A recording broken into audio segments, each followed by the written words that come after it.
So talked about the Zen awakening, the three levels or types of awakening, the Kensho being a preliminary awakening, which can be, seconds, moments to months in terms of its impact and how long it lasts. And in the Zen tradition, that determines whether it's shallow or deep is how long it lasts.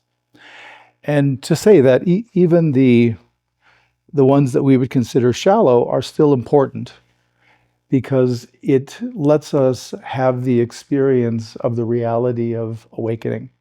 This is true.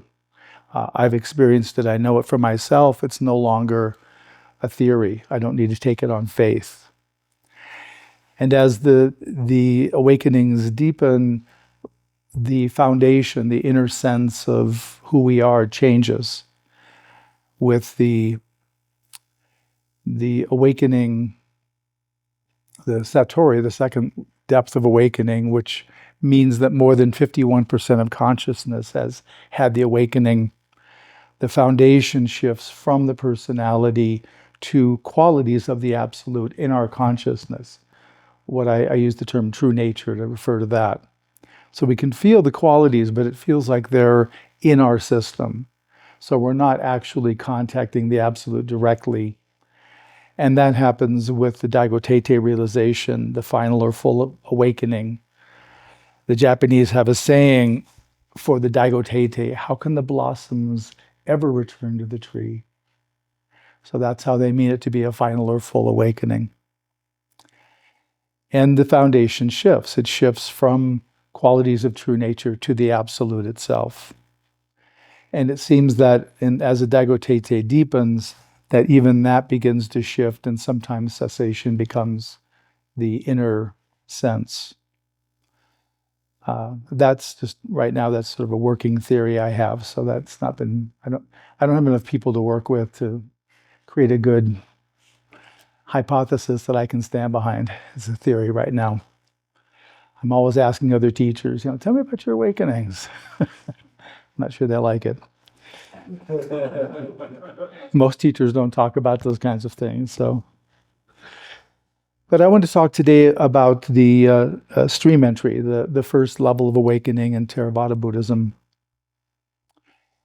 And Theravada Buddhism, as I've said before, the Buddha really gathered a lot of our practices from the yogic tradition, which existed. It predated the Buddha. The yogic tradition even predated written record. It's understood that it was an oral tradition for at least hundreds, if not thousands of years, and then finally began to be recorded. And I've looked through some of the yogic material, and there's enough there. You can see how it evolved into the practices we have today. They're not identical, but they're quite similar. And so the way Theravada path is normally structured is one does the samatha practices, the concentration meditations. Typically, if you were to show up at my teacher's monastery in Myanmar, you'd be given anapanasati or breath awareness practice as your first practice. Virtually everybody starts there. And only if somebody really gives it a good try and can't get any traction will they offer other practices. And typically you move to a practice called 4 elements: earth, water, fire, and air, and start with that. And then sometimes come back to jhana practice. And there's other practices. I've got a group that's meeting monthly. We're working through all those. We've done the jhana practice, the breath awareness, and done what's called 32 body parts. You identify these body parts. And after that is a skeleton meditation, and then some others. And the great aspect of these practices is that they're a gradual deconstruction of the sense of self. We first start contacting these body parts, head hair, body hair, skin, things like this, and internal organs. And I know when I did it, there was a part of me that had an expectation that I was going to find this little black box in there somewhere with the letters M-E on it, probably in neon. And of course, when I finished, there was no such box, which was it was a bit of a startle I hadn't quite articulated this for myself, but I kind of thought, well, I'm gonna bump into me as I do this, and that didn't happen. And so then when you do the next, like you do skeleton and you do other body parts, same thing. You're just breaking down the sense of self, and you're not finding that special me anywhere. So it really works well in a gradual way. The Zen tradition, for the most part, has, although it has, like shikantaza is a gradual practice, but really the focus is on direct awakening, the immediacy. I mean, there's a lot of focus on that in the Zen tradition. But I think, to me, in my teaching, I think the Theravada has a lot to offer. I'm a fan of the samatha practices in particular, and because it helps us to gradually cultivate no self, or see through the facade of the me. And so it does its job. It's really, again, quite useful in my opinion. So I'm hoping to keep those practices and eventually teach other teachers how those are done and how to guide others. But the Theravada map also includes the experience of cessation. And the way that it's framed, at least in the lineage I'm in, is there's a point in practice where one, and the instructions are, you take nibbana as your object. Cessation and nibbana or nirvana are the same thing. It's not something different. So we're taking effectively cessation as our object, which means it's a dual practice. I'm taking cessation as an object. It's not a non-dual practice. But there's other ways that cessation can be accessed. I mean, we can see here that through the guided meditations, it's possible to not only make contact with the absolute, but go deeply into the absolute and approach cessation. And cessation is really the combination of peace and stillness and the absence.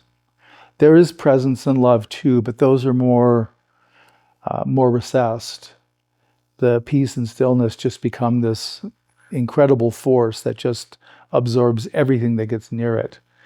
I think of it, and I'm not a science person at all, but I think of it much like I've read about black holes in space. How if you get near to the black hole, it just sucks in everything. And that's how cessation feels. A few of you have commented in your interviews that you've discovered what I call the cessation waiting room.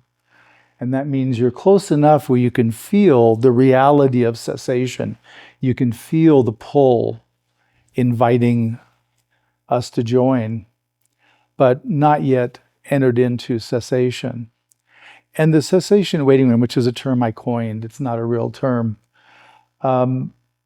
is still beneficial. You're still close to cessation. You're still interacting with it in a way that's helpful. It's helping to soften resistance, soften fear. And interestingly, as humans, what I've discovered over almost 20 years of teaching is that people are more afraid of extinction than they are death. The idea of sort of being vaporized is much more of a fear than just the body dying. So that's what normally gets triggered when we're in the absolute approaching cessation is it's a kind of aloneness. And I've mentioned aloneness comes up as a topic in different places, but that's one place that comes up is in the absolute. And particularly as we're orienting towards cessation, is that there's that sense of, well, I want to do this, but, it's always that piece that the personality wants to be included. It wants to be, an experience and a possession. And it doesn't work that way. I had a student who's been to numerous retreats with me and was at a retreat, and I was talking about awakening, and I said, the personality doesn't go on the trip. The personality is not awakened. That's not part of this. And he just went, wait, what? And I said, how long have you been doing retreats with me? I mean, I say this every retreat. I mean, all the time. He goes, well, I didn't quite get it. I didn't think that's what you meant. So what did you think I meant? I mean, it's fairly self-explanatory, but it is true. The personality is not part of the journey. And that's part of the friction, that's part of the withholding that we have, is we want it to be, we want all of us to go and have this experience. So we have to reconcile with the fact that that part of us doesn't get to go, and we're not in control. That's the other piece. We have to let go of control. And for most people, being in control means your life is working. You can navigate around the landmines of life and you can head for the good stuff. But it doesn't work that way in the absolute and cessation as you're seeing. But it's really about surrender. It's about letting go of control. It's about letting ourselves be drawn. And, you know, the attraction of cessation is so strong that when we're there, it just feels like this incredible, I mean, imagine this force, this magnificent force, and it's predominantly composed of peace and stillness. I mean, again, absence is there, emptiness is there, but the peace and stillness are really on the forefront. And just the sense of it is really indescribable. There aren't words for how great it feels, how much we want to join that. I mean, why wouldn't we want to go in and just do this incredible experience? But we all have to work with whatever our resistances are and opening to it. And that's true of both the Zen Kensho and the cessation. And so some of the results, so let me back up. So for one to have, and there are 4 stages to the Theravadan model. I don't think I'm gonna do all 4 tonight or today, but I'll touch on them. But there are four stages of awakening. The first is called stream entry, which probably all or most of you know the term. And in the general Western teacher pool, there is an agreement on what stream entry is. This is one of the things I ask a lot of teachers when I get around them. You know, how do you evaluate, how do you confirm stream entry? And, you know, having gotten a host of answers, I realize that there's no system. People don't have it standardized in that way. So for me, part of what I'm looking at is how long cessations lasted, if they believe cessation has arisen. And I can say that even brief journeys into cessation, 1 minute, 5 minutes, 10 minutes, is still profound. It's still something where you know something significant happened. Like, what was that? I mean, that's kind of the reaction we have. But with the more sustained experiences, again, I've mentioned 30 minutes right now is sort of a hallmark that I'm looking for with folks. With that long of a time in cessation or longer, there's a kind of awakeness, a refreshed awakeness that follows the cessation experience. The people always feel very refreshed when they first come out of cessation, and that refreshment, that kind of awakeness just continues to open, continues to expand. And that's one of the hallmarks to me of stream entry, that it's continuing to work on the individual.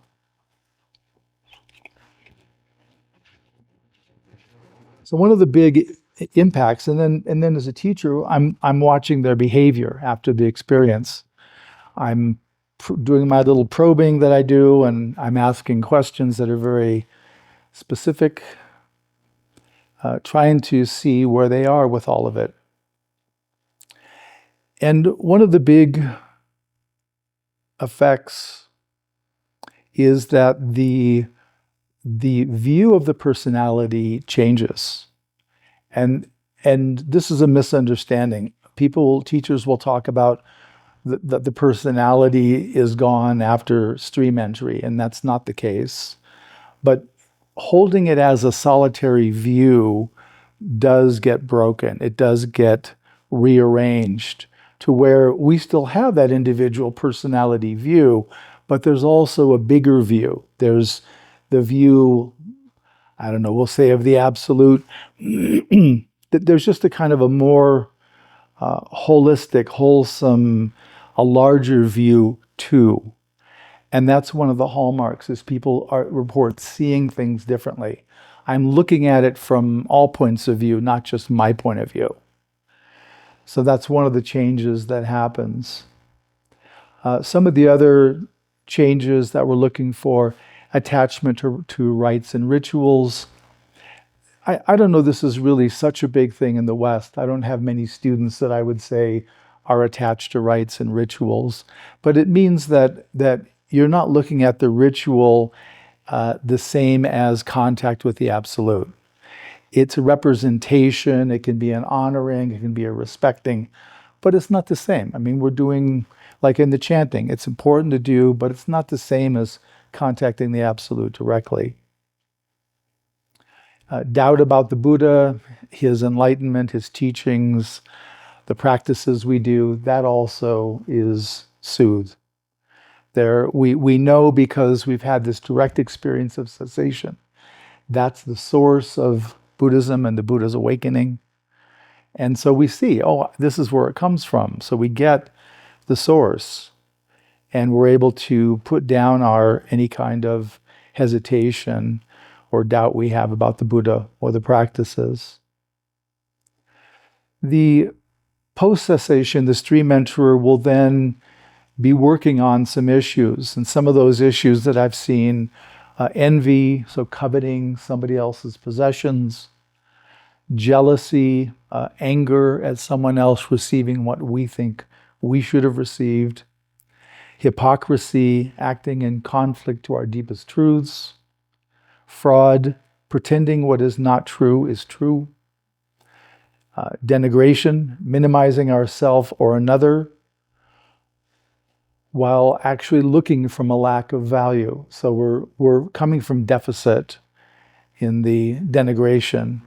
And then domineering, compulsively ordering others to conform to our personality view or wishes. So these are the issues that start getting percolated from stream entry.